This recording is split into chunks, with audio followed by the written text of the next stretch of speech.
Bonjour à tous et à toutes, c'est Niglophone89, j'espère que vous allez bien. Aujourd'hui on se retrouve pour une nouvelle vidéo.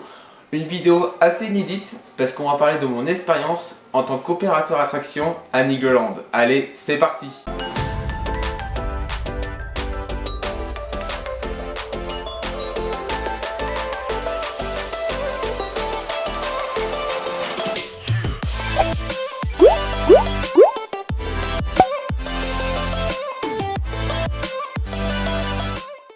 Du coup, comme vous le voyez dans le titre de la vidéo, on va parler de mon expérience en tant qu'opérateur attraction.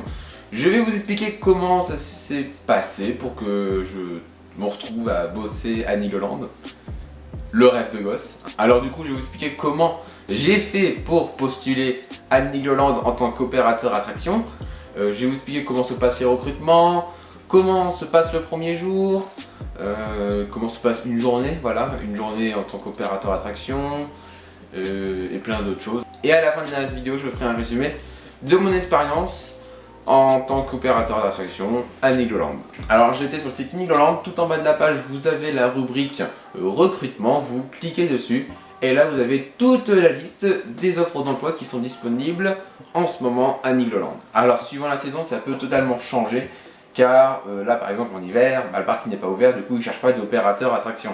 Ce qui paraît totalement logique. Mais si vous revenez par exemple au mois de mars, même peut-être mi-février, je ne sais pas exactement, vous pourrez apercevoir des offres pour la restauration, animateur et opérateur attraction, c'est-à-dire plein d'offres saisonnières. Après avoir cliqué sur le poste que vous avez choisi, vous arrivez sur une page où vous pourrez déposer votre lettre de motivation et votre CV, mais d'autres informations sont présentes, comme le profil recherché, voilà, motivé, rigoureux, plein d'autres petits détails, et le contrat, combien d'heures, combien c'est payé, etc., etc.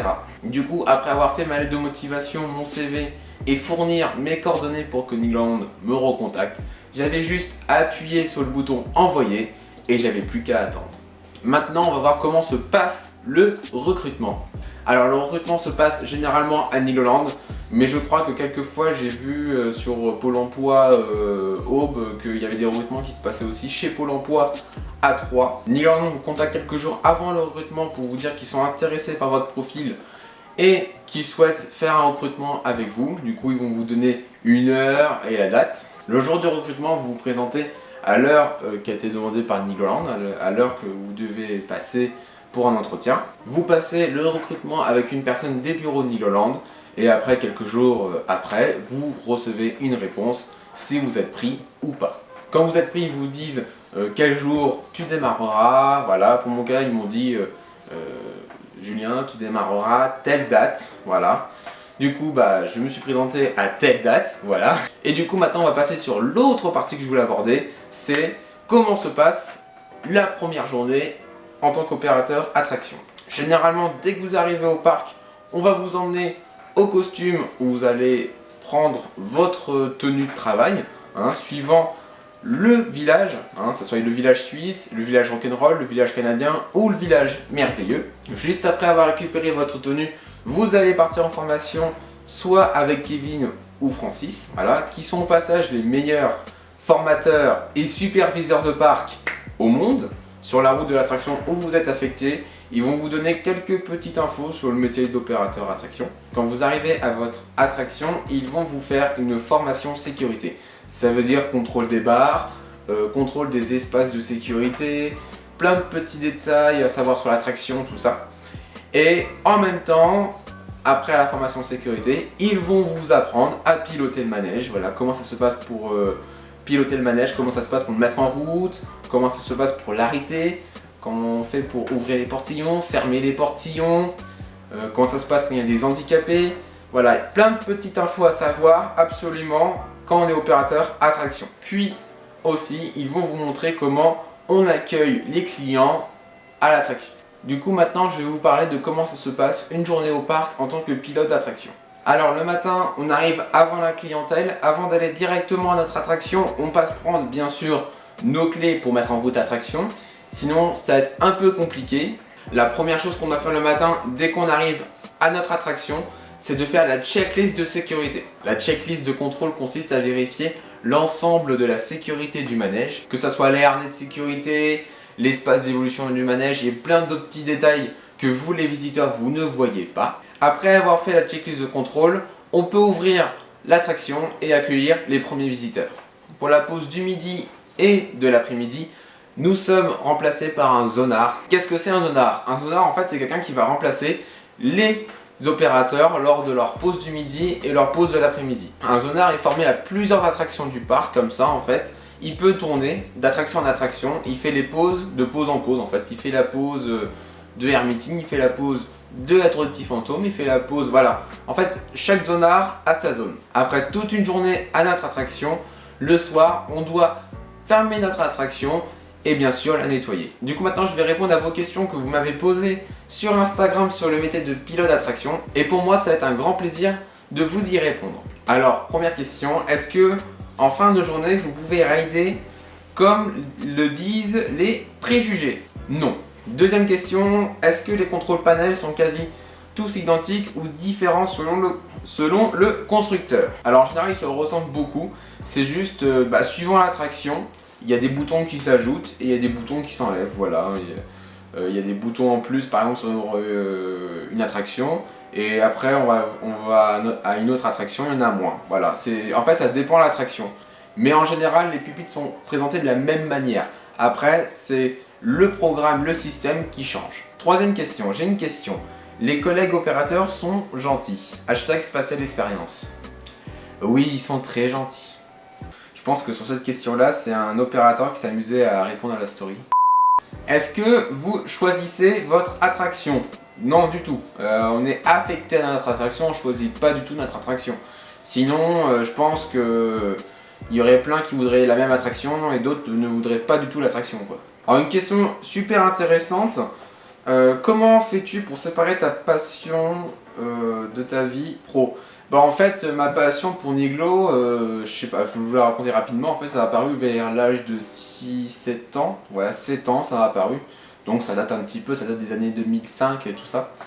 Et comment j'ai différencié? C'est que en fait, quand je vais au parc en tant qu'employé, je laisse le côté fan. Il y a encore un petit peu cet esprit fan, mais je le laisse vraiment de côté. Voilà, quand je rentre dans le parc, je laisse de côté et je me concentre sur le professionnel parce que c'est deux mondes à part en fait. Le côté fan et le côté professionnel est vraiment à part. Et quand je vais au parc en tant qu'employé, je laisse de côté ma passion pour Niglo. Mais ça m'empêche pas d'être toujours aussi souriant avec les clients. Il le faut, c'est très important, l'accueil du client est très important. Mais la passion fan, je la laisse à l'entrée du parc et le soir je la récupère à la sortie du parc. En combien de temps êtes-vous considéré comme apte à opérer l'attraction? Ça répond à la question d'avant, je pense en fin de journée de la première journée, on est apte à contrôler notre attraction. Vas-tu revenir la saison prochaine? Bien évidemment que oui, j'espère que je pourrai revenir. Mais si je peux postuler, oui, je reviendrai. Est-ce que c'est un travail personnel ou en équipe? Je parle du relais entre opérateurs entre le temps de pause. Oui, c'est un travail d'équipe. Par exemple, un exemple basique, si vous faites rentrer des clients, voilà, et votre zonard arrive, et vous n'avez pas encore mesuré les enfants, il faut bien dire aux zonards, il faut bien les mesurer les enfants. Voilà, en fait, on transmet les informations. On peut dire à notre remplaçant, il y a ça, il y a ci, fais attention, voilà. C'est vraiment un esprit d'équipe, on travaille en équipe, c'est pas un travail personnel, c'est pas on reste toute la journée à notre attraction et ça se répète. Il y a les remplacements, tout ça, et il faut toujours se communiquer au remplacement et se donner les informations nécessaires. Voilà, après avoir répondu à vos questions sur Instagram, je vais vous donner mon bilan en tant qu'opérateur d'attraction. Est-ce que ça m'a plu, est-ce que j'y retourne, voilà. Alors bien évidemment cette expérience m'a beaucoup plu, voilà, pour moi c'était une des meilleures, comme je l'ai dit juste avant, une de mes meilleures expériences en tant professionnelle de ma vie. Et en fait ce qui me plaît à Nigloland, c'est un peu comme une deuxième famille. On s'entraide tous, entre opérateurs ou même les autres services, ça soit les restaurations, tout ça. C'est une vraie famille en fait, et je pense que c'est ça qui m'a beaucoup plu à Nigloland. C'est l'esprit d'équipe que avant dans les autres expériences professionnelles que je n'avais pas. Et ça, j'en regrette un petit peu de ne pas l'avoir eu avant. Et je remercie Nigloland de me l'avoir offert, on va dire quoi, cet esprit d'équipe. Et je pense que je reviendrai parce que je me sens tellement bien à Nigloland. Mais quand vous voyez les visiteurs sortir de l'attraction et vous leur dites passer une bonne journée au parc Nigloland, et ils vous font un petit sourire et sont contents de l'accueil, tout ça. Même d'ailleurs, j'ai même eu des clients qui m'ont dit que j'étais super gentil, tout ça, voilà. Pour moi, en fait, un visiteur, quand il vient à Nigloland, il faut qu'il reparte le soir avec plein de souvenirs et un bon souvenir de sa journée. Et c'est ça qui me plaît en fait, de donner du bonheur aux gens. Et je pense que c'est un métier, le métier d'opérateur d'attraction, c'est pas que opérer l'attraction en fait.